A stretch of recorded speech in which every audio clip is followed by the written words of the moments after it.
Well, welcome back from the break. We're starting with the talks again here. And our first talk now will be by Dr. Ho Yamei, who is Deputy Head of Paleoanthropology at the Institute of Vertebrate Paleontology and Paleoanthropology in China. And she'll be talking about the earliest hominids of China. So, welcome. Thank you. This afternoon, I'm going to introduce you some basic information, also some very new, very recent work of Chinese evidence about earliest hominids. This is the Geographic Map of China, and you see the west, southwest, especially southwest, very high, and the north in the east and the north. In the east, plain, and here also some plateaus. There's plateau. And the main site I will introduce you in here Nihewan in the Hebei province, and Longgupo in the Chongqing city, and Renzidong in Anhui province, and Yunmou in Yunnan province. So this is some important hominid sites in China, and the colorful marked sites are some early Homo erectus sites. Yunmou is here, and Yunxian, Hexian, Tangshan, the same as Nanjing, sometimes called Nanjing. Lantian, Zhoukoudian. This is the position of Yunnan, and Yunnan is very famous for having many apes, like Yunmou ape, Lufeng. Oh, I lost one picture here. And Kaiyuan. Oh, here, okay. Oh, here, okay. And by some research work, they say they have relationship with human or none of human. And this is Yunmou Homo erectus, discovered by Thies, and this is artifacts of Yunmou Homo erectus, quartz, and some retouched skyscraper and point. And the age of Yunmou ancestors, different works. And the most recent work has been done by Dr. Zhu Rixiang, also together with Dr. Richard Potts. And they will keep the original old age, 1.7. And this is original picture of excavation of Yunmou in 1960s, the upper two pictures. And this is the basin, Yunmou basin, and this is the section, upper part of the section. This is our survey there in the early time of this year. And here's some fossils of Peking man. And this is Lantian man in central China. And this is one date compared with theirs, also paleomagnetic, 1.15 million years. And this is a biface from Lantian man site. Maybe this year, or I suppose next year, also a new dating for Lantian man site, 1.5 or 1.7. This is Yunxian skull from Hubei province in middle south China. And there's some artifacts, biface or peaks. And there's another site in Hubei province, Jianshi. Here they found some piece of teeth And Chinese researchers say they are hominid. So these details of these teeth. Artifacts also very small. And bone tools, artificial fractures. And here another site in the east of China, Nanjing, Tangshanman. And they show some affinities with Peking man skull.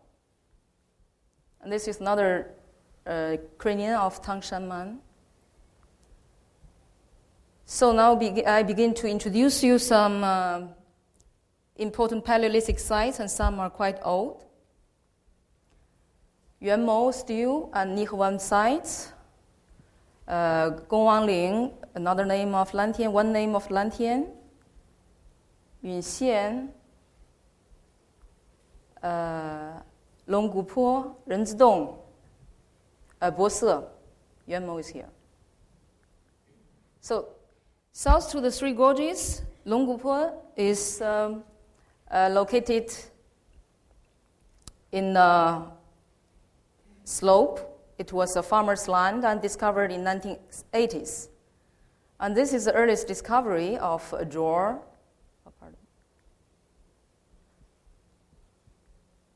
And 2 artifacts. And this is from a secondary stage of excavation, and there are more stone artifacts.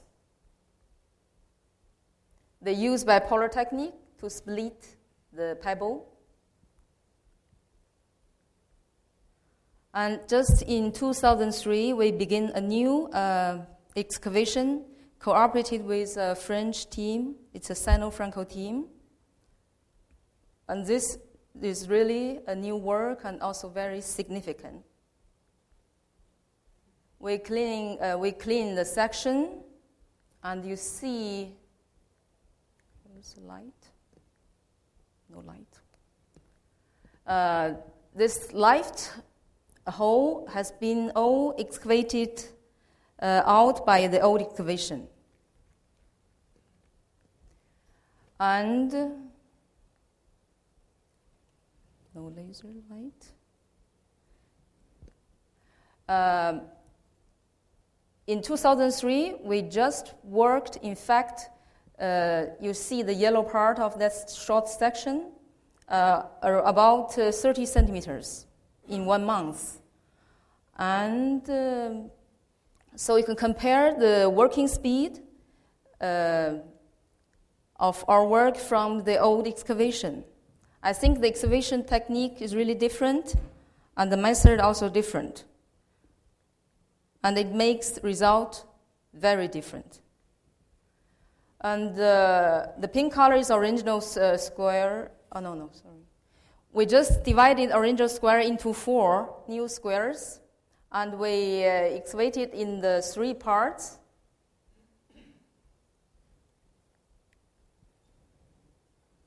In the north, and mainly in the middle south here and the west part. So this is the small area of our excavation, of our main area of excavation in 2003. And just down to the 20 centimeters, we found a layer of many bones together and artifacts, almost 40 pieces of stone artifacts. These bones belongs to different species of herbivores, and most are limbs, part of the body. This is one artifact. Later I will show the detail. So you see the excavated area, the color square, and the section or the whole condition, or the archaeological layer in the whole section. So we divided this section into different complex, and the complex 2 is our main work of that year. This is compared with the original dating work made by Canadian, American, including Chauhan, in middle of 1990s, and the part of our excavation, our new excavation section. So the layer of C2 2A. And the artifacts from C2 2A. This is artifacts from C2 3 beta A. From C2 4 alpha A. This is a big flake and a small flake. C4 2A, small flakes and some with a few retouches. So by that time, we really found different layers, many layers of archaeology and artifacts, also very significant zooarchaeology layer. And another significant thing is the same layer we found artifacts and tools of Gigantopithecus there from this layer. This is analysis by zooarchaeologist Christophe Grigaud for the layer C2 2A.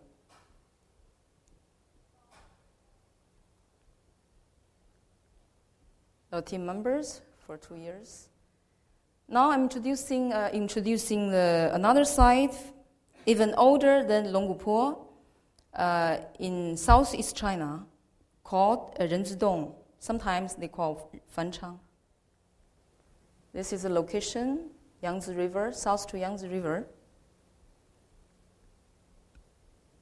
It is just along a rift in East China of Tanlu Rift. And this deposit of the site is like a Chinese writing human. So this is the name. Ren means human. This is the excavation condition directed by Dr. Jin Changzhu of my institute. Artifacts and mammalian bones. There are a lot of artifacts and different species of large mammals. And the artifacts is made from local raw materials and very un-Euro. This is some artificial fracture they found, and almost complete skull of Homo sapiens, elephant. And this is also strange condition of piling up elephant bones together.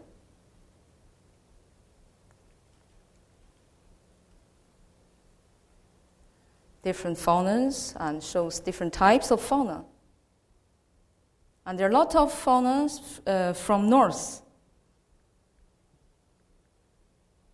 This is a primary paleomagnetic work.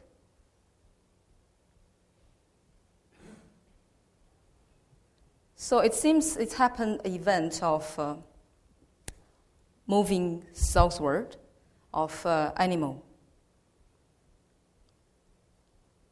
Now we go to South China, Bose site, Handak site.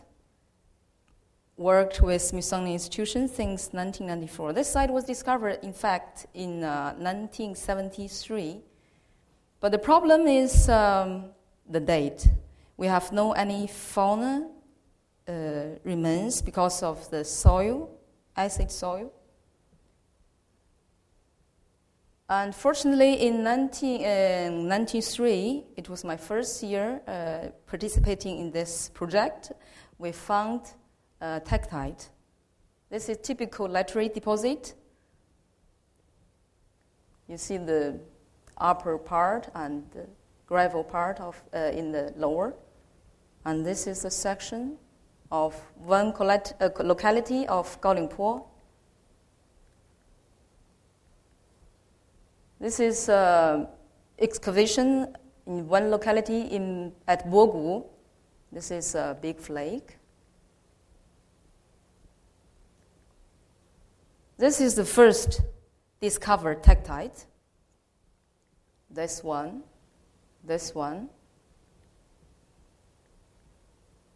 And this is another year. We found again tektite. But here is only one piece, one small piece here. Oh, here. 1.4 meters below the surface. So, tektite is, you easily find tektites by exposure condition. And you see here, there's one, another one, the third one. So they seem at the same horizontal condition. This is an excavation in 2002 at Yangwu locality. We found a tektite layer. And we got 44 pieces of tektite. So it is really true that a tektite event, happening during a Homo erectus period, I think, because just below we found artifacts. This is a new excavation organized by Guangxi Local Natural Museum and my institute, also cooperated with Smithsonian Institution, Dr. Richard Potts. Just this year, we found some handeks from lateral deposit and tektite there.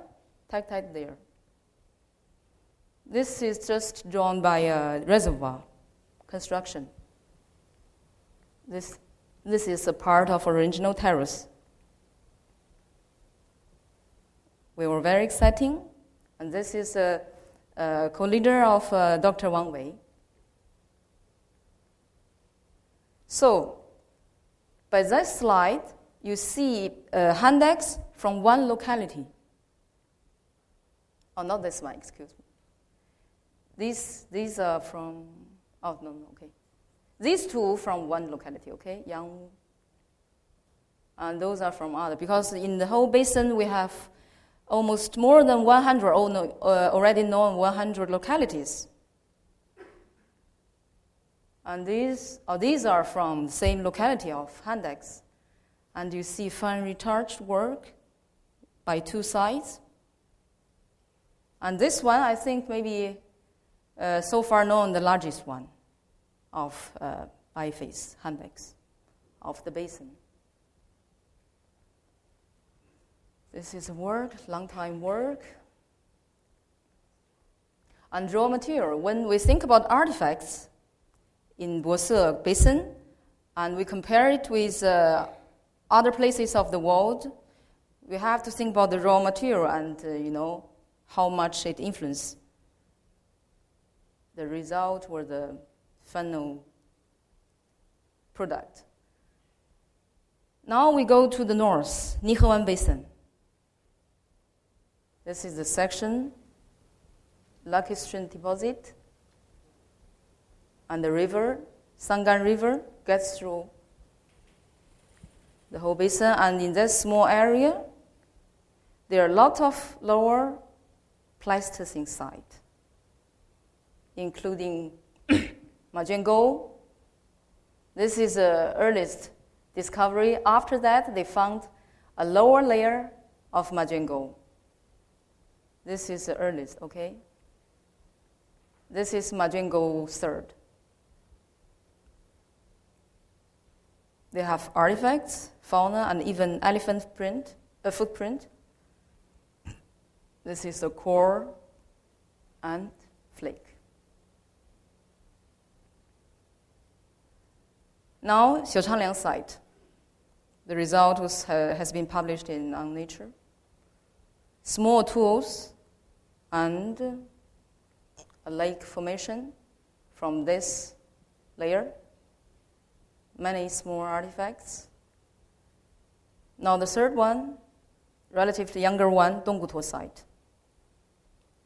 Here, in fact, here is the original trench, and this is a recent excavation trench. This is early 1991 excavation, cooperated with Indiana University, Nick Tolls, and Desmond Clark, Cassie Schick, Frank Brown also member of them.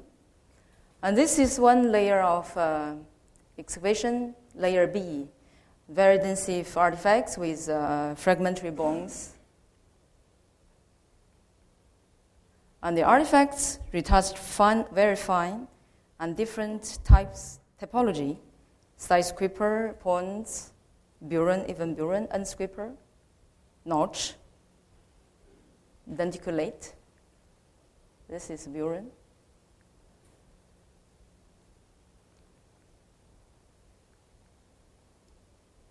And different proportions of tools, excuse me, in Chinese. And the most are sure, skyscraper. Denticulate also very many. Notch, unscraper, pond, arboro, burin. And this is a new research work by my PhD. I named it Donggutuo core. This core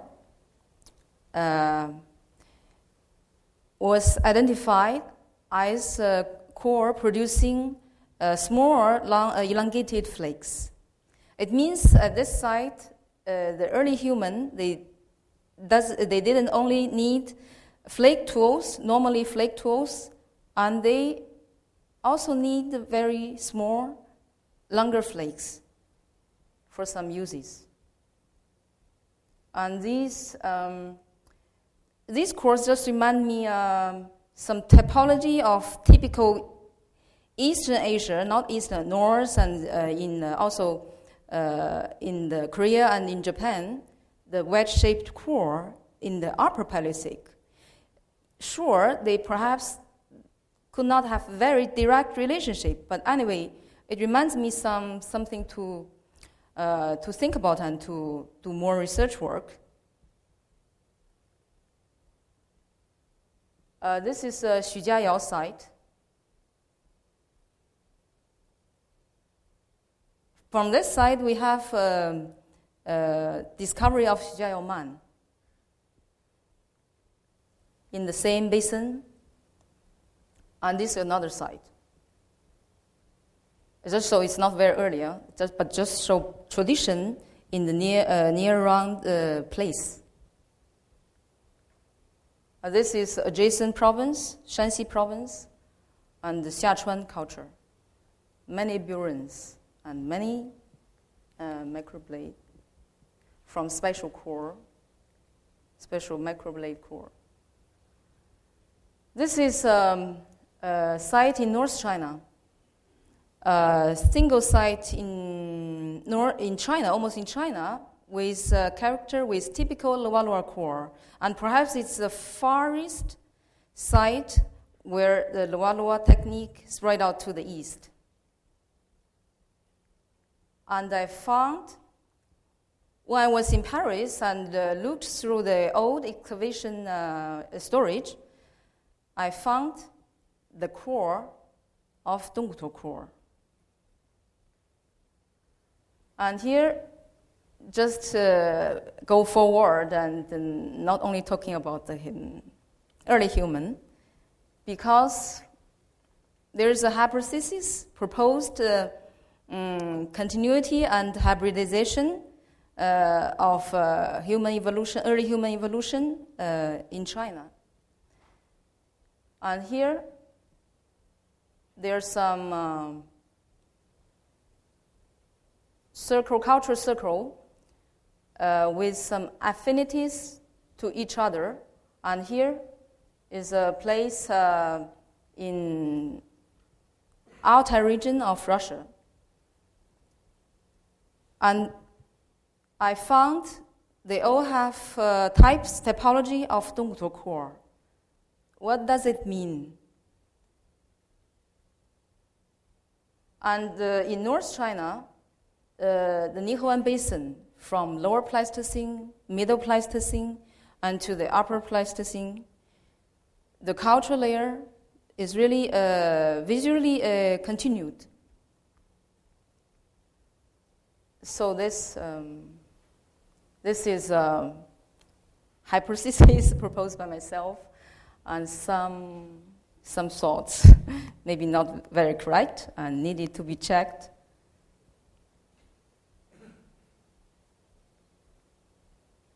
Just by the way, show you some landscape of other side. This is Salawusu in north, close to Shuidongou site. In north, very, very small. It's like, like your nail. And this is to show you the section of layers, Chinese layers, and one layer of layers and one layer of paleosoil. So we have a good pole of layers dating work. This is at Rinzidong site, one time Russian. Chauhan visited there. And I think in China, we do have some evidence of human fossils, and also seems more evidence of culture, early artifacts. And a better way is, I think, to work internationally and to make all problems open and have more clear questions to resolve problems we care about. It's already many researchers visiting and show interesting and begin to work. Either we say a multi-regional evolution model or single origin model. I think China is important to think about and to have a position. And I think also perhaps not very, very simple. I think in the south and in the north, out of Africa, or it could be a different way. And also inside China, it's still quite complicated and confused and maybe not very clear and often questioned or doubted by foreigners. So I hope you have questions and we discuss it and we resolve it together in the future. Thank you.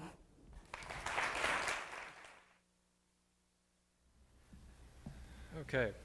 Well, our last speaker this afternoon will be Dr. Richard Potts, who's the head of the Human Origins program at the Smithsonian Institution. And he'll be talking to us today about the evolution of human adaptability.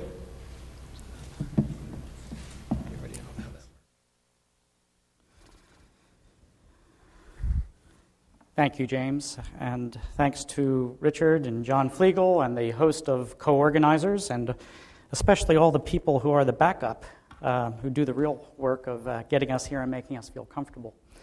We much appreciate that.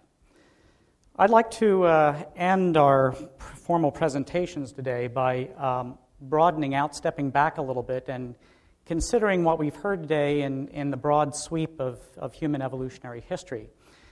And in that regard, to focus on really, I think, what we're talking about here when we're talking about the dispersal of humans out of Africa into other parts of the world, the breaking of whatever was involved with breaking the tethers of hominins in Africa, and allowing them to explore other parts of the world, and that's with regard to the matter of adaptability. And so I'd like to begin with a summary statement, and that is that we are really a very peculiar species. there is something extraordinary and something extraordinarily odd about us. We can sit in an auditorium all day listening to things that occurred hundreds of thousands of years ago. Some of us may be able to meditate for a few minutes or an hour or more, or watch, if you're a peculiar American, 9 hours of pro football on a Sunday afternoon and evening. Some among us can display extraordinary degrees of craftsmanship, feats of courage, artistry, the writing of music, mathematical formulas, novels. We're a species that apparently is capable of extraordinary acts of kindness and ability, and also extraordinary acts of arrogance and devastation that we impose upon others. We can speak of things that we cannot see, just as we're doing here today, about events that were long ago in the past, and we are a primate that may be able to plan to gather with a larger group than we have here today, but 100,000 of our own kind, of our own species, in a parade or a protest, or we can cram a few of us into a metal container that can make it to the moon.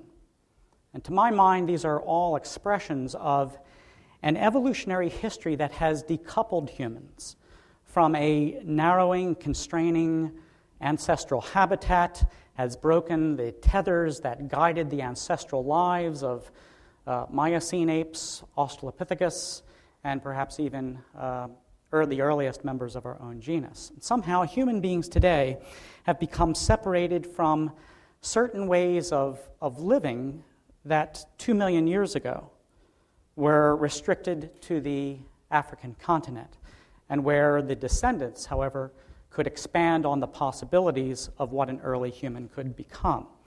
And this process of breaking the bonds of ancestral possibilities is expressed, manifested, reflected in what I call adaptability. It's a quality that is certainly not restricted to human beings. It's almost certainly a general quality of all living things, that there has to be not only an ability to adapt to a specific type of environment, but also to persist when things change.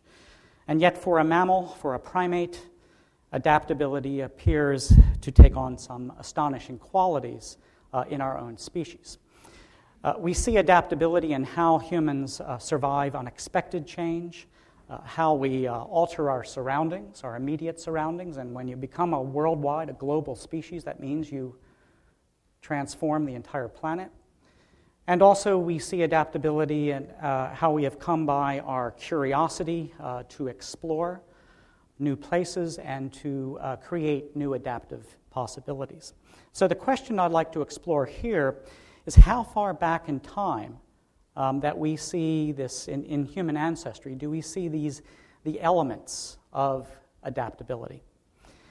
Related to this question is the overall shape and character of the human family tree, with the terrific pace of fossil discoveries over the past decade, some of which you've heard about here.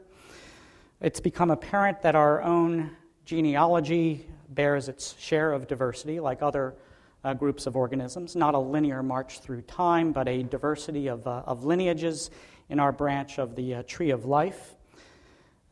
By about 6 million years ago, the lineages leading to ourselves and the closest living relatives of our species had divided. Genetic similarities and differences bear this out. And let's very briefly track the species, the fossil species that some people would recognize and identify as part of the unique genealogy of human beings. There will be differences of opinion in this audience about which names should be used and how those should be connected up. But it's just a general heuristic to make a point.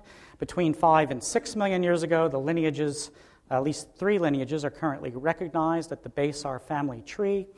4 to 5 million years ago, only one of those lineages continues, while perhaps with a different name, while another has its first appearance.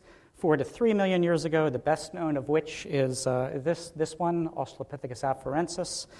3 to 2 million years ago, the grand division of the tree of life into the large tooth forms and the larger brain forms of early human ancestors. 2 to 1 million years ago, we meet the first species that were to spread beyond the African continent.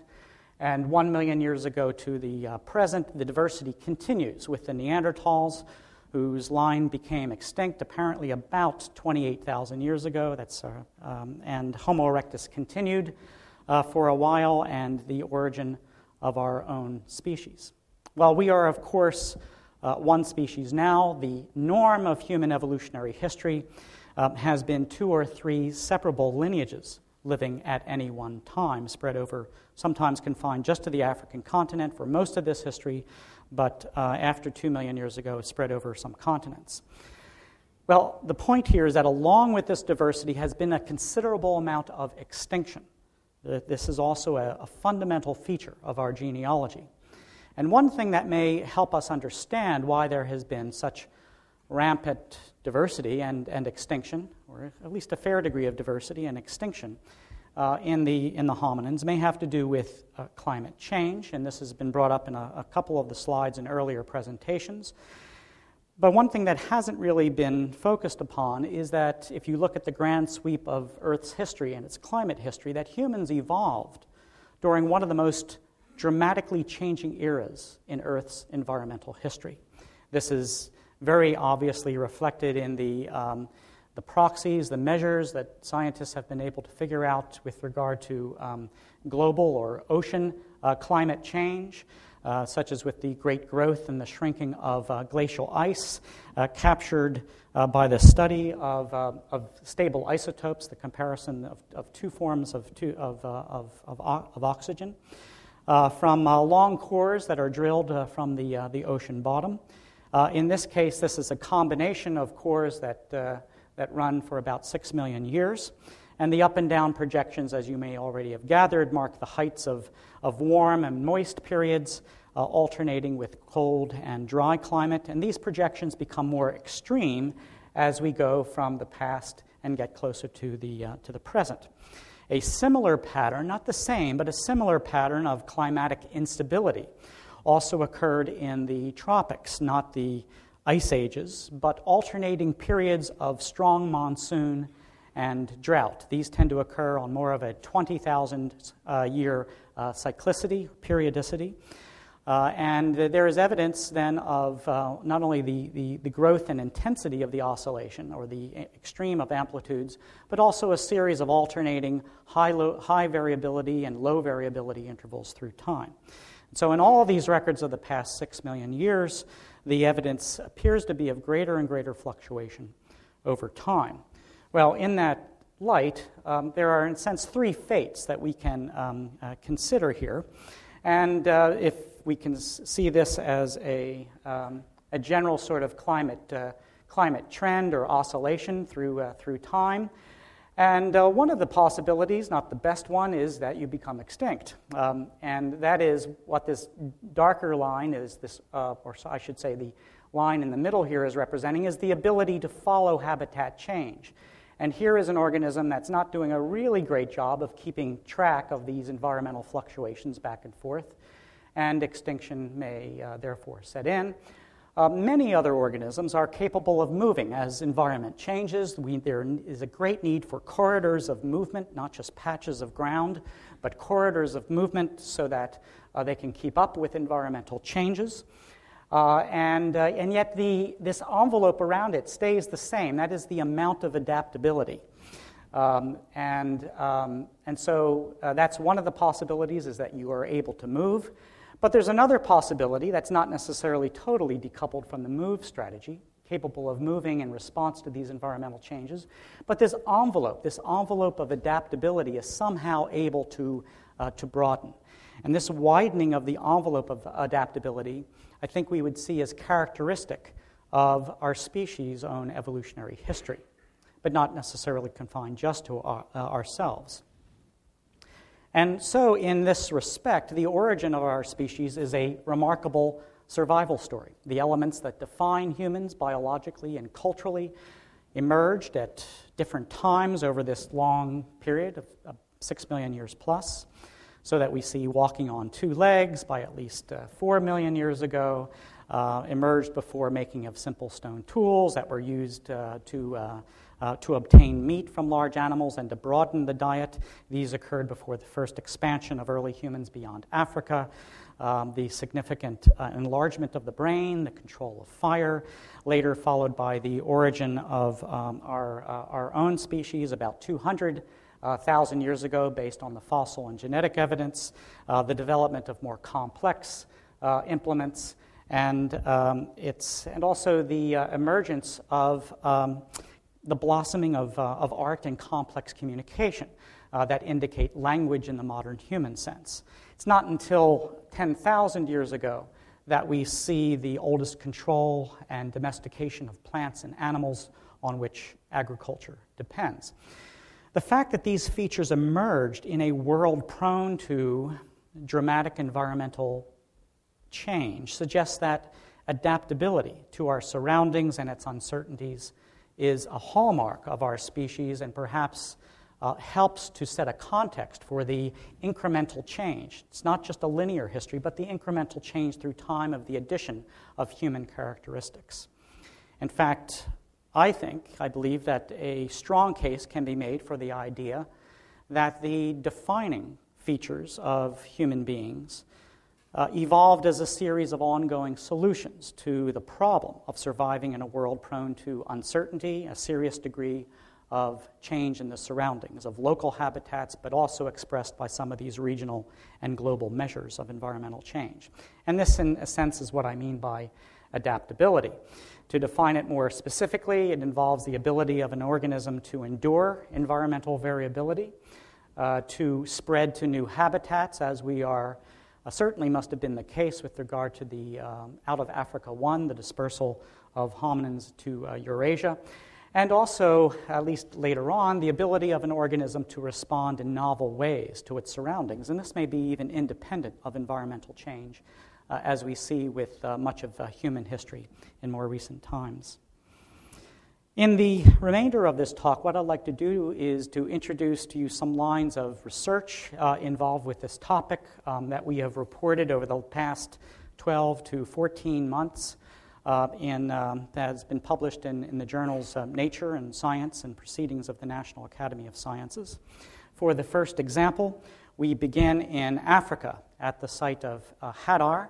This is obviously before the time period that we're talking about with the earliest dispersal of hominins out of Africa, but it's interesting to set some of the context for that. And this is the site of Hadar. My colleague, Raymond Bonfils, drew me into some of this research through her own fieldwork at Hadar. The Hadar site is well known for a particular fossil known as Lucy, Australopithecus Afarensis, and a female skeleton dated to about 3.2 million years old. Hundreds of fossils of Lucy's species are currently known, spanning about 500,000 years. And so much has been recovered that we're able to have not only this partial skeleton, but to reconstruct other elements that are missing from this particular find. And from this, we're able to see that Lucy, Australopithecus afarensis, was able to walk upright on two legs and had other distinctive human qualities, and yet Lucy's species also had long, powerful upper limbs, upper arms, useful perhaps, it looks like, from the biomechanical evidence, useful in climbing and living comfortably in the trees, and coupled a mosaic together that's not like any human that we would see today.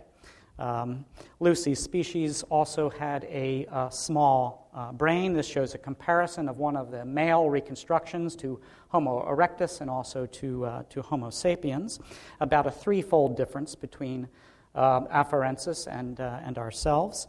And it's also apparent that Lucy's lineage lived prior to any firm evidence at all of stone tools, of stone technology. And so the researchers working with the Hadar project, particularly Raymond Bonfils, were very interested in trying to figure out what the environment of Lucy was like.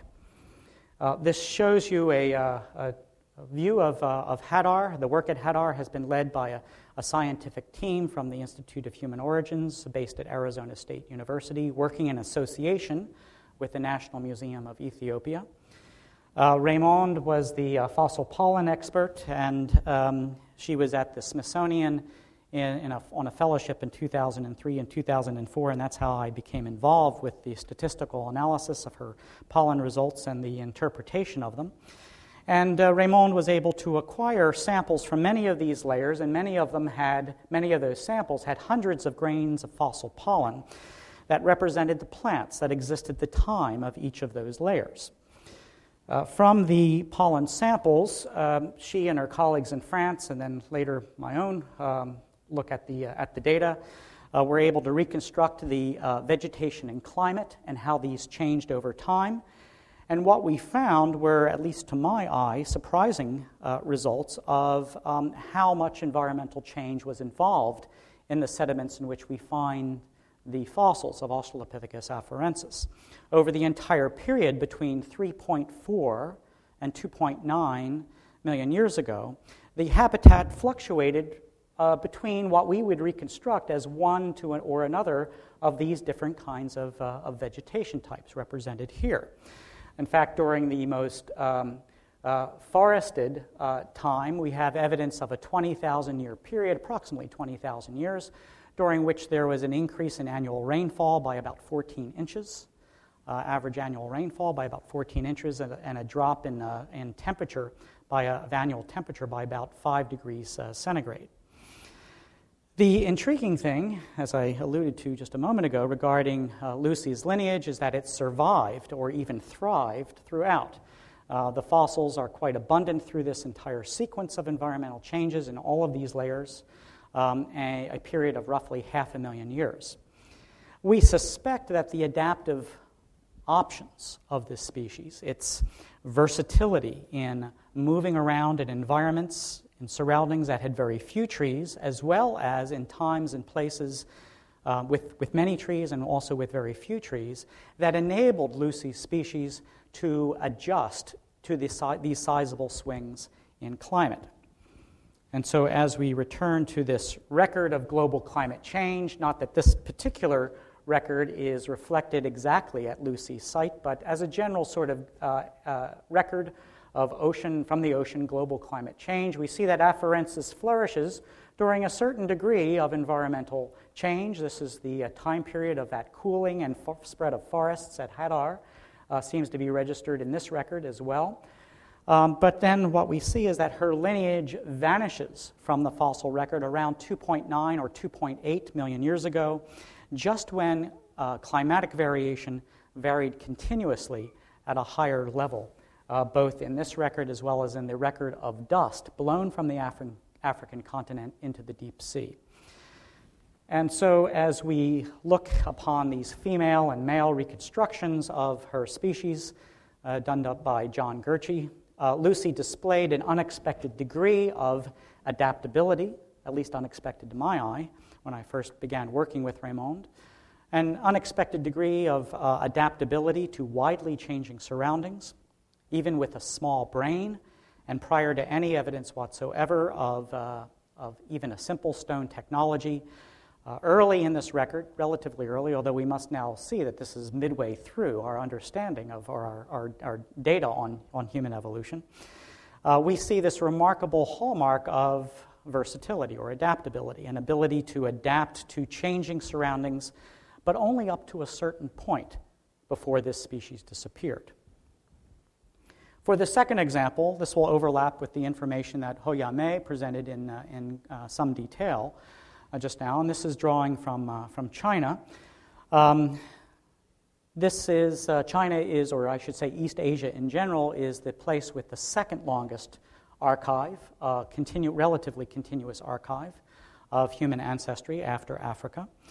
And specifically China, where I've had the terrific opportunity and honor to co-direct several research projects in North China and South China over the past several years, including in South China with Yamei, and in North China and to some degree in South China more recently with my colleague, Professor Zhuri Shang.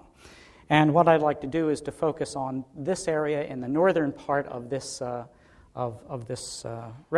rectangle, and that's the Nihuan Basin of North China. It's located on the southern margin of the Mongolian Plateau, which you can see in the distance there. And our focus is specifically on the earliest humans to spread from Africa all the way across to East Asia, particularly in this case to Northeast Asia. And our questions include when did this occur and what survival challenges did those populations encounter. The early human who made this, shall we say, approximately 7,000-mile trek is represented here by the beautiful Turkana boy specimen from East Africa. But perhaps we'll learn more about some of the variation in the populations that made this trek through new discoveries at Dmanisi and hopefully sometime soon in Indonesia and also in China. But the point here is that the body had changed significantly from Lucy's, much more closely resembling our own. This shows you the landscape of some of the sites where we have dug, and we have been sampling natural outcrops such as these, as well as, for deep pits. I show this slide not because it's particularly attractive, but just to show you that I don't always work in hot, dry environments, sometimes some pretty cold ones. But I want to draw attention to Professor Zhuri Shang, who invited me to co-direct some of these excavations and paleomagnetic studies with him, and Professor Xie, who carries out these excavations when Zhuri Shang and I are not there. But I also want to draw attention to the people who really do the work, the graduate students and the postdocs. They're the ones who scramble up and down these various hillsides and deep wells to collect the samples, and these samples are then studied in terms of the magnetic properties of the sediments, again, assessing the paleomagnetic record and comparing them to the well-dated record of global shifts in the direction of the Earth's magnetic field. And what I want to do is that our work has, focused in a paper that was published last September on a site called Mazhuangguo, which is Mazhuangguo 3, which is indicated here with tagged stone artifacts and many fossil bones of animals dated to about, through this paleomagnetic means and interpolating the rate of sedimentation in between the paleomagnetic events, dated to about 1.66 million years ago. The excavations have continued on down, which seem to indicate an age of about 1.68 for the oldest sites in Northeast Asia. And the sediments go down to about 2.6 million years ago, but there are no artifacts that have been found lower than about the 1.68 to nearly 1.7 million year time period.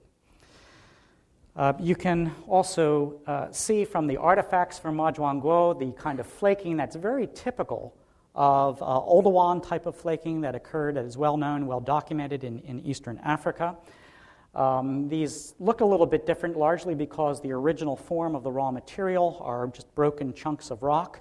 And so they look a little bit different from those stone tools made from river cobbles, say, and typical of African Oldowan stone tool assemblages. But the overall relationship of the flaking to the rock is Oldowan-like, is basically the Oldowan. You can also see that these stone tools and hammer stones were used for making cut marks and also percussion marks to get the bone marrow, the fatty bone marrow, out of these bones. And in a report that was in the New York Times that reported on this, our discovery, the reporter, I think, got it right when he said that there is apparently more of the Marco Polo than the Thomas Edison in these early humans, and that is they were more wanderers and explorers rather than innovators. We don't see much in the way of technological innovation, for example. I'll just very briefly point out a site that Ho Yamei also mentioned, Yuen Mo, located here. We've just sent in a paper for review on this, And the dates that we're getting for Homo erectus teeth, incisor teeth, and stone tools is back to 1.71 million, which may represent, depending upon your point of view, one of the earliest, if not the earliest, combination of fossil humans and stone artifacts from the same layer in Eastern Asia. And so that leads then possibly to the oversimplified view that you basically go from say, Turkana up to Dmanisi and then over to a place like Yuenmo and into Indonesia and up to the Nihawan. And yet I have a lot of these sort of dots along the way, but those are totally imaginary. And there are only really, on this particular slide, 3 data points represented by red points, and then we know that hominins were getting to Indonesia and also to the Nihawan Basin to the north. But there's a great need to study this, what I call the archaeology of passing through. Something I think was driving these hominins very, very quickly through these areas, leaving hardly a signal at all of artifacts behind them. But once you get to places like the Nihawan, you find that the hominins stay there for about 600,000 years. Okay? They stay there for about 600,000 years and leave stone artifacts in concentrations in many different stratigraphic layers, and they disappear right around the time when the monsoon conditions in Eastern Asia become intensified. Okay, and so they're there during low amplitude climate change, but then when the amplitude of climate change increases, they're gone. They're gone for about, it looks like a couple hundred or 300,000 years, and then they come back in with Peking Man and other sites later on. And so this is kind of a pattern that we see similar to what we saw with Lucy. The populations are around for a certain degree of environmental change, but then they're gone when the conditions ratchet up to a higher range of variability. So for the last example, the final example, I'd like to go back to Africa, to the Rift Valley of southern Kenya. And this is a view of the southern Kenya Rift and a satellite view of the southern Kenya Rift, and to the Alorgesailie Basin, which is there inside the rectangle. And you can see even from here the white layers that represent the diatomites, layers of the diatomites of an ancient lake that existed as a dominant feature in this region for much of the past 1.2 million years. The diatomites are seen here closer up, but there's really what you find a beautiful sequence of environmental change registered in the Alorgesailie Basin, a basin about 300 square kilometers, where you see the lake diatomites and river sediments and soils when the landscape stabilized, tephra deposits of ash and pumice that allow us to date these sites. The renowned feature of this area where we've conducted research with the National Museums of Kenya over the past 2 decades is the abundance of stone hand axes and other stone tools. And nearly every single object that you see here, an area that was discovered by Mary and Louis Leakey in 1942, almost every single object you see there is a stone hand axe, and that's basically what they look like, chipped all the way around into roughly an oval shape. The making of hand axes was the longest-lived ancient technology that we know of the Pleistocene. It was the dominant type of tool making for more than 1 million years, which is really, when you think of it, an inconceivable amount of time for something to stay stable in human technology. A couple of years ago, our work led us to dig here along this ridge that has been covered by sediment, a ridge leading up to Mount Alorgesailie that you can see in the distance.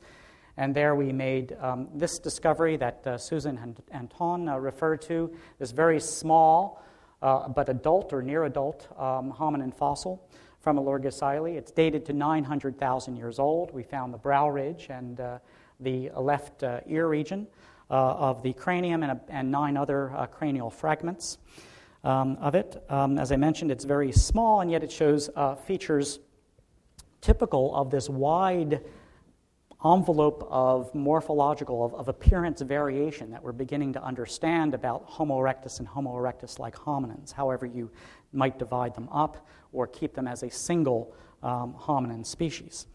The significance of this find, it's the only really clearly dated fossil in Africa, or especially in eastern Africa, from a prolonged gap, a 400,000-year gap in the human fossil record of Africa. We also finally have a glimpse of the hominin. Wish we had the face, but we don't. But a glimpse of the hominin that was the maker of those hand axes of East Africa. The hominin comes from the exact same level from where those very dense concentrations of hand axes occur in at Alorgisile. And third, getting back to the topic here, is that in this fossil human we have yet another chapter in the story of adaptability. And so in brief, the record of environmental change at Alorgisile is extensive in that hillside of that slide I just previously showed you. You can walk up that hillside and you can see times when the lake was present and broad and times when the lake was completely gone and had contracted to a dry evaporite deposit, and times when there were soils and then the lake comes back with a vengeance. And you can just track these changes through time, not only up hillsides but across the entire basin. And what we see is that the animal, the fauna, focusing on the large mammals from Alorgisile, that whenever one of these major changes occur that affects the entire basin, the entire hydrology of the basin and the adaptive conditions there, is that the fauna changes quite a bit. That you can go from a time, say 990,000 years ago, when equids, the zebras, were the dominant fauna, to a time when Therapithecus was the dominant fauna, to a time when the hippos and pigs were the dominant fauna. And so there seems to be this assembly of faunas, and then they have to leave, of mammalian species, and then they have to leave the area because of these dramatic changes, and they reassemble, and they come together in different combinations. But the hand axe makers keep pushing on. They're there in all of these layers, and in this composite geological section, what I've done here is put these arrows, these many arrows, where registered these basin-wide environmental changes due to climate, but also due to major volcanic eruptions. And the red dots indicate the times where we see hand axes, and that these hand axe makers are able to persist through this whole period of environmental change. And so the point that is then reflected here, going back for a last time to this particular diagram of global climate change, is that hand axe technology flourishes during this period of when environmental change, at least registered in this global record, has ratcheted up. But it basically then peters out right around the time when, what do you see? You see it ratchets up even further. That the range, the amplitudinal range, is increased. And so the hand axe maker, we think, was apparently, or the hand axe itself was apparently an implement that was enabled our immediate forebears to adapt to a wide range, a wide variety of environmental circumstances, but again, only up to a point. And so then those are three examples of how this research is proceeding on what I might call this unsung aspect of human evolution, namely adaptability, how it's investigated, how it's pursued by research teams in East Africa and in East Asia. Three examples being the surprising adaptability of Lucy's species, the oldest dispersal of human ancestors into East Asia and especially into Northeast Asia, and also the adaptability that we see registered back in Africa after 1 million years ago by perhaps an immediate predecessor, certainly an immediate predecessor. Whether it's an ancestor or not, it's unclear, that foreshadowed the adaptability, the remarkable adaptability in our own species. What I'd like to do is just end with one of my favorite pairs of slides. And I've come to think of human origins as an immense journey, as it's been called, beginning here in a predicament, perhaps something like this, and in a sense, ending up here.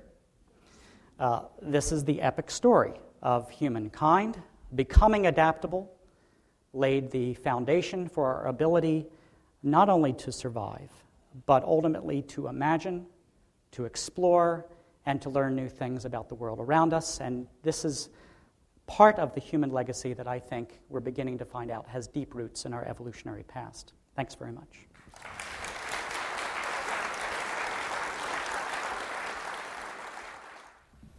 Oh, thank you, Rick. Okay, we'll now move on with our scheduled panel discussion. So at this time, I'd like to invite our panelists to come up to the stage, and I suppose the other staircase is the easiest way to do that, and have a seat behind where your name is.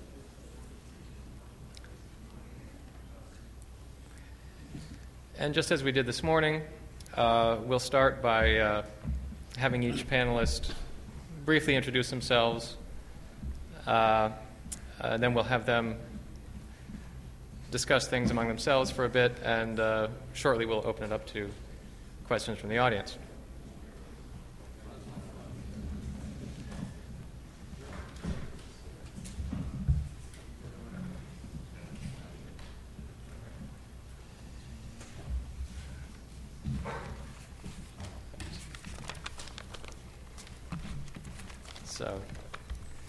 So do you want to start at this end, just a brief introduction of yourselves and move down the line?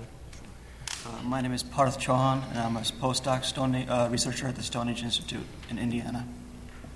My name is Russell Chauhan.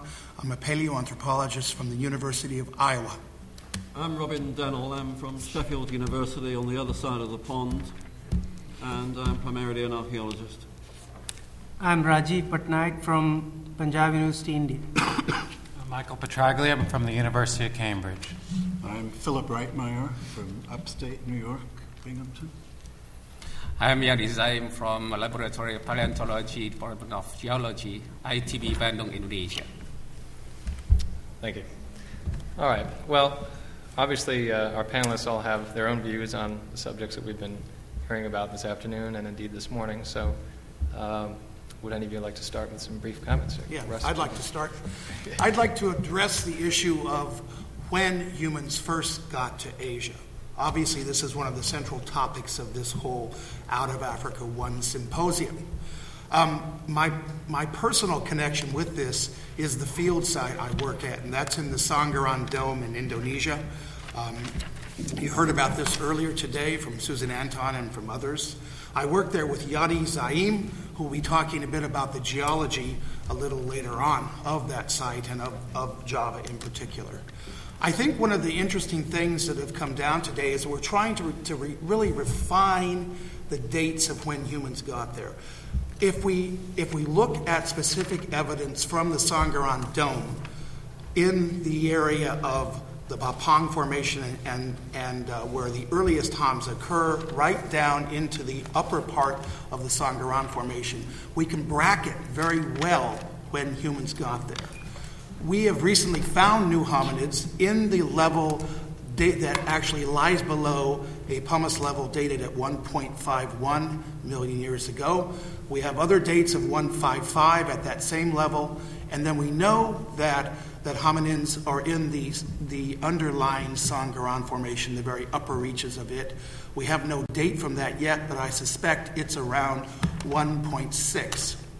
Now, if you think about those dates there that are relatively new and are connected specifically with homs in that area, we can now look up in the Neowon, where Rick Potts just talked about. We have dates there of going back to 1.68, and also possibly in Yuan Mo, the redating of it is around between 1.6 and 1.7. Now, this is the range of dates that we actually know. Speaking with addressing the issue that Richard said, what is the real evidence for the earliest dates?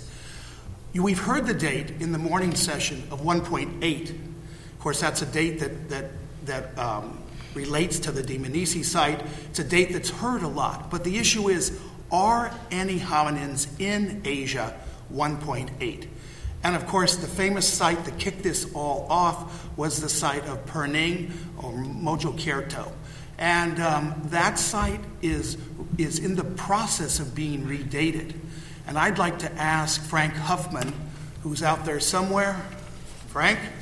Okay, can you give the mic to Frank? And I want him to say something about that, then I want to finish my comment. Because I think this really addresses the issue of when humans reached Asia.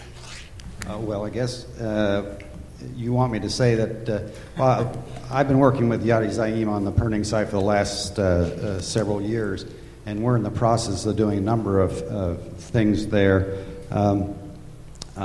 There's a paper that should be out in the Journal of Human Evolution early next year that talks about the relocation of the site. This is a fossil that was found in 1936, as Susan Anton said. And there has been some confusion over exactly where the site was. I think we have a really good case of knowing exactly where it is. And we find it to be about 20 meters stratigraphically above the layer that was dated in 1994, or published on in 1994 from that area. On that basis, and the work that we're doing on the actual geochronology of this site, I'm quite convinced that the fossil is considerably younger than 1.8 million years. Okay. So my point is, I think we really now, that was the 1.8 date. It looks as if that the Perning skull actually lies quite a bit above that, and therefore it likely is younger. In fact, Frank will soon be publishing exactly how old it is. And but my point about this is, I think we need to be thinking about dates of 165 or 16 to 17. This is the real datum when we can actually say. I think Rick Potts's point about the Neowon, that when you go below that one level, you get back to 1.68. Below that, there are no artifacts. And so maybe we can really zero in on exactly when that is. And that's interesting if you think about the Dmanisi dates and when humans were moving out to that site, especially Eric Delson's comment earlier, 20,000 years to move across the continent. Maybe it could have been that fast. The whole point is maybe we really need to be addressing the issue of humans reaching Asia at somewhere between 1.65 and 1.7. Okay, that's my comment. I'd follow that up from a different perspective, and I think a different set of conclusions. The first point I would make is that I think we need to acknowledge our ignorance and uncertainty about Asia and keep our options open, especially in the light of discoveries in the last few years. One point I always make to my students at the start of undergrad lectures about Asia is just to remind them that the distance from that wonderful Acheulean site of Boxgrove in southern England to Stekfontein in South Africa is around 5,300 miles. And we now have this wonderful transect of the whole East African Rift Valley and much of continental Europe, sampling early hominids over that distance. It is the same distance as from Ubudea to Sangiran, for which we have only 2 points of observation at the eastern and western end. My view is that I think our knowledge of early Pleistocene Asia in the year 2005 is roughly the same as our knowledge of Africa in 1960, at the point when the East African sequence began to be understood with the discovery of Homo habilis. I'd remind us also that even in East Africa, which we know pretty well now in the last 45 years, there have been 7 new taxa in the last 10 years, and only in the last month the first fossil chimpanzee. So I do think we need to bear in mind that with Asia we have a very large area of which we know very little indeed. So my point would be, following up from what we saw about Dmanisi, and my question is to my colleagues and to you in some ways, is if a little hominin with a small brain and a very simple stone technology could get up to the Caucasus Mountains by 1.8 million years ago, what on earth was stopping a small-brain hominin with an equally simple technology doing the same any time after 2.6 million years ago? So rather than attach importance to the very few dates we know which are reliable from Asia, I think we need to consider a wider range of possibilities. Yeah. It is, I will add Russell Chauhan. It's very interesting to understand about Sangra in terms of geology. We have reconstruct about sedimentation during the deposition of Babang Formation, which are rich with hominid fossils. We can reconstruct at least five cycles of sedimentation, and almost of them that contains of vertebrates and hominids. And also, it's very interesting, that almost 200 specimens of hominids from Indonesia is found from Java, and most of them from Sangiran. So it means Java is like a home for the hominid in Southeast Asia during Quaternary. This is very interesting. Although we found also Floresiensis, but it's just in the eastern of Indonesia. But most of them is from Java. So it's Java man. I came from Java, so I'm Java man. I'd just like to sort of back up what Robin actually said. I mean, I have no problem with these dates of 1.8 million years ago of hominins getting out of Africa. But we are looking at very, very limited information. We've heard talks about, dates in the Levant and in Georgia, and then we've heard about dates in Java and China. But imagine the world out there in between those points. You've seen a lot of arrows from the Levant all the way over down into Indonesia, and Rick had, all those dots across his map. But that is a huge geographic area that we know very little about. I mean, there's a lot of archaeology, but what we don't have are the dates. So what we really need in the future, and Richard Leakey asked us this morning, what do we know and what do we want to know? Well, we want to know a lot, and I have a feeling there are going to be very many surprises as we undertake new research in Arabia, the Iranian Plateau, the Indian subcontinent, in Southeast Asia.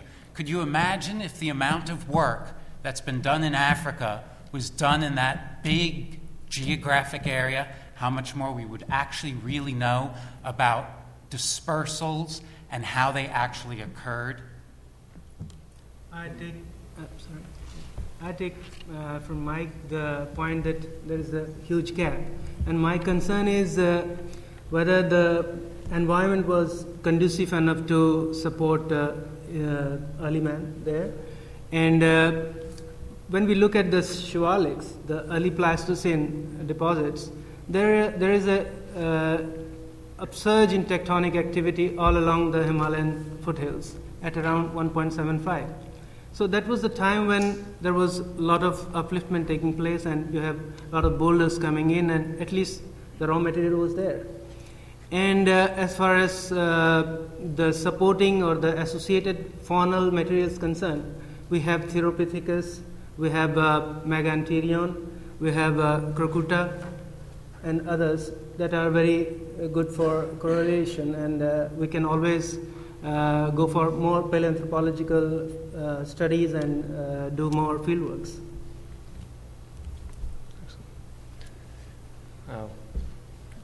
Sure. Just a comment to reinforce what everyone else is saying. Like Mike was saying, Mike Petraglia, that a lot of areas have not been A lot of the areas have not been. Is that better? A lot of the areas have not been really surveyed well enough, and we need to focus on those areas and actually think about which localities and which exposures we can focus on and implement projects, international multidisciplinary projects. And another thing to think about is not just the lack of surveys, but the lack of evidence where surveys have been conducted. For example, the famous Mobius line and the dichotomy between Mode 1 and Mode 2 tools is still, very ambiguous, and we don't know the answers to those questions. So, for example, in India, where I work, one reason to explain such missing evidence, because India is situated between the earliest sites to the west, like Dmanisi and East Africa, and the earliest sites to the east, which is Java. It kind of makes logical sense that early hominids were passing through this area, but we don't find any evidence. And whatever evidence we do have is scanty at the moment. For example, the Pubbie Hills material and the Rewalt material, which Robin Dennell has worked on. So far, we only have one site. So we need more evidence, but we should also appreciate the lack of evidence, actually the reasons for the lack of evidence. Because, for example, in peninsular India, we have very little late Pliocene and early Pleistocene sediments to begin with. So even if hominids were settling there, many of these sites are probably not preserved as well as we would like them to be. So, yeah, Dr. Rightmire? On the same vein, we've talked a lot today about dispersals, and we've framed the question in terms of dispersal from Africa into other regions of the Old World. People have raised a question about what routes may have been followed, and we've just now been talking about dates. But if you look carefully at the dates, I wonder if we should. Am I doing this?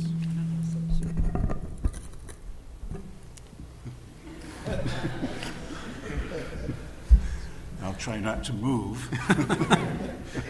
I wonder, as we look at the dates, whether we mightn't be cautious about reading too much into them. We're talking about 1.75 to 1.8 million years as a datum for Homo erectus in Africa, 1.77 as an appropriate age for the hominins at Dmanisi, 1.6 people seem to agree to in Java, if not before, and perhaps now on recent evidence as early as 1.7 for China, certainly 1.65 for northern China. I wonder if all of those readings are statistically distinguishable from one another. I wonder if maybe we should raise an old question which concerns the direction in which people were moving. It's a big issue and we can't deal with it this afternoon, but perhaps it will come up again over the next few days. Richard Leakey said earlier this morning that he thought that some of the questions paleoanthropologists ask and some of the arguments that we raise keep coming round over and over. There's a certain circularity in the field. I think that's right, and I think to some extent it's healthy.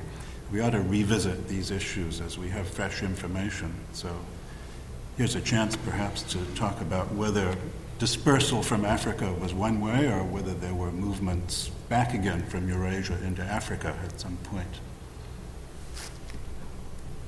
Well, why don't we open things up to the audience and see if there are any questions out there. Of course, relative dates are a lot more interesting than absolute dates. And one relative date has been pointed out numerous times is already settled. That is, there are tool users in Africa long before they're in Eurasia. I don't think that's in dispute, yeah? So the other interesting relative date is, are any other non-hominin African species coming out into Eurasia long before hominids? Do we have any basis to assume one way or the other about that relative date? You have stumped the panel. Yeah. Any thoughts? Should have asked it this morning. Yeah. So somebody mentioned. Yeah. Well, yeah, you've got Africanists here. Yeah, go ahead. John Shea was mentioning this morning the hippo site without any hominid fossils or stone tools, and that was some evidence of pre-hominid dispersal. I think. Yeah. Yeah, I think most of the morning researchers. Oh, I shouldn't have done that. Most of the folks who spoke this morning were trying to link Homo erectus and these various non-hominid groups leaving at the same time. So I think your question is, is there evidence that something moved earlier? Well, probably is, but would anybody like to address it? Yes, go ahead. Hi. I'll just go back and maybe say what I said this morning again for clarity. I think the fact that we have two species of hippos in Ubadia. One is Gorgops, which is classical East African taxa that appears only in Ubadia, let's say at 1.45, which we'll say came out with a Homo. That's fine, but if we have an endemic species of hippopotamus behemoth, that had to have come out before, and we have to give it enough time to have evolved. Now, how long would that have been? I don't know, but it couldn't have been too short of a time because we need to give some time. And so, was it 1.8, and then we just don't have the hominids the hominids came out in Alak al-Ahmar. I'm not sure. I think 300,000 is a little too short. So I would give it slightly before.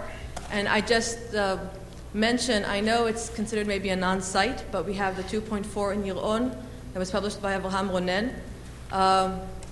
Questionable as far as the lithics and the dating, but still around, so in our region, so that also should be considered. And we have the lithics in Nachal Tzichol, which is down in the Arava, and that hasn't been dated, but the lithics look just like Ubadia. And we have a whole series of sediments that can be attributed to freshwater lakes all through, from basically all the rift all the way up to Ubadia. So we're talking about dispersals of hippos. We could probably correlate them via the Nile corridor up to Ubadia. So maybe that would answer your question, partially at least. And another partial answer might be that going back, I've just recalled Elizabeth Riber's articles of 1995 with her climatic model indicated two-way traffic between Asia and Africa, with I think almost as many types leaving as coming in. The problem is still one of calibration and dating because the Southwest Asian faunas are scarcely known, apart from the Levant, and those of India, the next point of call, are still very poorly calibrated. Oh, anyone here? Talking about the dispersal of Homo erectus into Eurasia, and as I think Europe is part of Eurasia, yes or not? And you are talking about only about Asia, about the findings in Asia, about these lithic artifacts in China, 1.6. But I want to say that in Europe there are several sites older than 1 million years that had to be known, especially the sites from Morte in the southeast of the Iberian Peninsula, where we had found several sites. Fuente Nueva and Barranco León, the age is around 1.3 million years old, and we have at the moment more than 2,000 lithic artifacts in both sites. These are in connection with early Pleistocene fauna. This fauna is close to the fauna that is found in the Caucasian region. Also, there are some species of Asian origin that now we are trying to determine. But in the last seasons in the Orce area, we have found some in small pieces that could be 1.5, 1.6 million years old. I want to say that we are in the 37 parallel in the south of Spain. The Manisi is in the 42 parallel, and the Nijo 1 basin is more or less in the same parallel. We are in the middle latitudes, and we cannot discard the possibility to go into the west, as you think hominids are only going into the east. And when you are in the middle latitudes, you can go everywhere, because the climatology is more or less the same in Spain than in China. Thanks. Yeah, Richard? I just want to put, I'm not sure it's a question, but make the point that the structure of this symposium was conceived with a view to preparing the ground for the next one. And I think there's a fundamental issue that the series of symposia are looking to solve. And in terms of this one and the next one, what we're really looking at is something that Fred Spoor touched on this morning, and he very easily mentioned two species of Homo that coexisted between 2 million and 1.5. And I want to say, well, we're not there yet. But clearly there is increasing evidence that at some point around 1.7, 1.8, and it doesn't really matter specifically, something happened that enabled an early example of Homo to go beyond Africa. I don't think anyone's in any doubt about that. It's extremely important when looking at the Eurasian story to see if we can tease down when it was and then refer that back to Africa and see what was going on in Africa, where there's a much more complete record going back, that will enable us to see not just what the anatomy is doing, but also what the environment, some of the adaptive responses to those changes.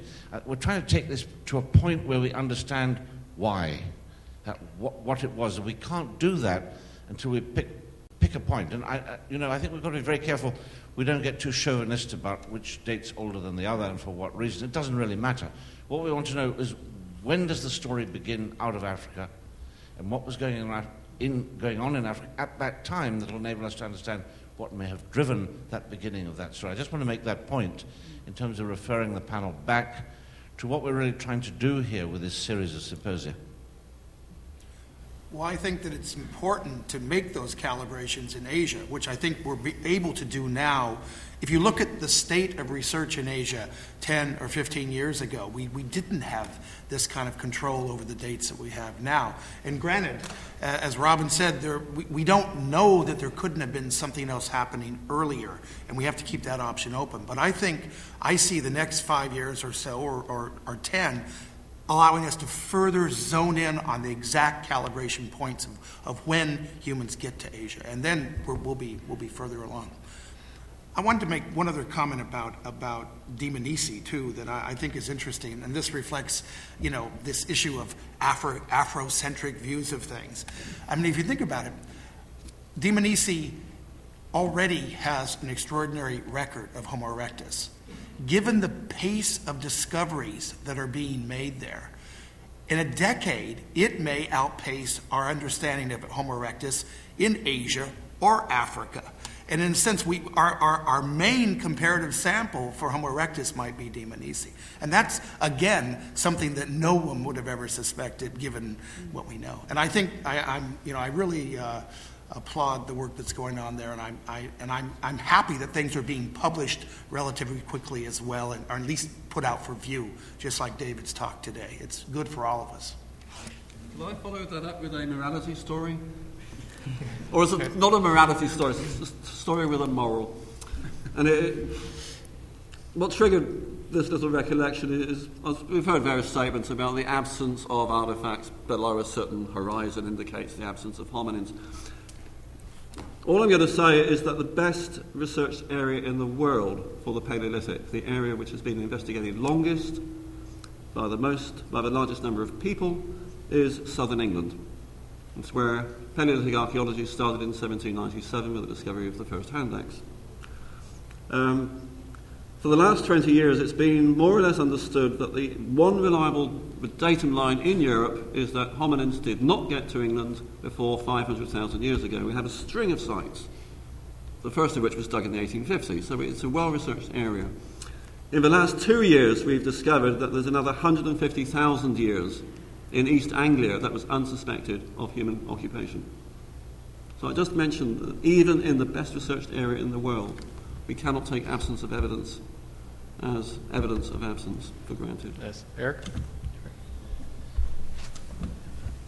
I was going to comment a little bit on exactly what Robin just said, but from the other point of view. There are many older European faunas in the Pliocene, none of which have been associated with artifacts. So it seems that up to 2 or a little younger than 2 million, we can say pretty clearly that there are no artifacts or no other sign of of human occupation in the European subcontinent. It's clear that absence doesn't prove anything, but it's also clear that we need evidence in order to make a case. And we can hypothesize all we wish, but until something is found, it's no good. The dates in the Guadix-Baza Basin, which have very important fossils at Fuente Nueva and Barranco León, are correlations a little less clear than what we've heard about today from East Africa, Dmanisi, China, and Indonesia.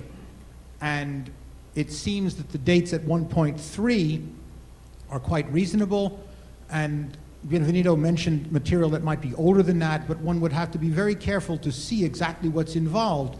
There are far too many cases in parts of Europe and elsewhere in the world where small numbers of broken rocks, which may or may not be artifacts, are claimed to be with old dates and that they have not stood up to intense consideration. the older it is, and therefore the more interesting, the more effort one must spend making sure that these are reasonable and accurately dated. I'd also just like to say for a second to Miriam, it's difficult. You can always say, well, maybe it took 500,000 years for such a taxon to evolve. I've done this in the past and been shot at and lost. And I agree completely that one has to be careful about that also. If we accept any kind of punctuated equilibrium model, maybe it took 25,000 years for hippopotamus behemoth to become distinct, and we'll never know. That's all I'm saying. Data are better than hypotheses to begin with. Rick? Yes, just a point to follow up on Richard's point. Really, I think it's a point that's the opposite side of the same coin, and that is to draw attention to the fact that there is a terrific behavioral record in Africa, that in addition to the dates outside of Africa, that we need a lot more work and a lot more work at more sites, that the behavioral record in East Africa, at least, is especially well known and well studied in the Turkana Basin of northern Kenya and also at Olduvai Gorge in northern Tanzania. And one of the things that can be studied there is the mobility of the hominins. For the stone tool makers, how long of a distance did they need to travel to get to the raw material sources that are found where the stone tools are made, and in those basins, and the cut marks on bones indicating butchery activities. And from the time period of going back even further to Hadar and the Middle Awash, as well, where the data are also starting to come in, we do not see that the tool makers were going more than about 10 to 15 kilometers to get the stone raw material that they needed. In the early part of the record, actually, they're only going hundreds of meters to get that stone raw material. That's fine. You can't necessarily take that as an absolute, as a way to calculate foraging range. But what you see in both the Olduvai and the Turkana Basin records, where you have a sequence of, you can follow the sequence of change through time, is that it's right after the top of what's called the Olduvai paleomagnetic event, about 1.77 or 1.78 million years, that the hominin toolmakers begin to break these tethers. They go longer distances to collect raw material. They also establish archaeological sites in a wider range of depositional contexts, depositional environments, that suggest that they are not just tethered to lake margins or to stream channel environments or very specific magnets of attraction that the hominins prior to 1.78 seem to be tied to. And so it seems to me from that point of view, you have two hypotheses, that if the records of Olduvai and Turkana toolmakers is a reliable, if those records are a reliable guide to hominin mobility, that it's not until about 1.78 million years ago that hominins were breaking the tethers that would have allowed them to look over what's in the next valley. Or the second hypothesis is that those hominins are not representative of the hominins that left Africa. And we don't know the answer necessarily to that, but we need more such studies, I think, of the archaeological record to look at this mobility and these mobility constraints as the other side of the coin to getting the best possible dates outside of Africa. Excellent. Well, that gives us a lot to talk about in the reception, which we're almost overdue for. So I don't want to keep you any longer, but please join me in thanking our panelists for today.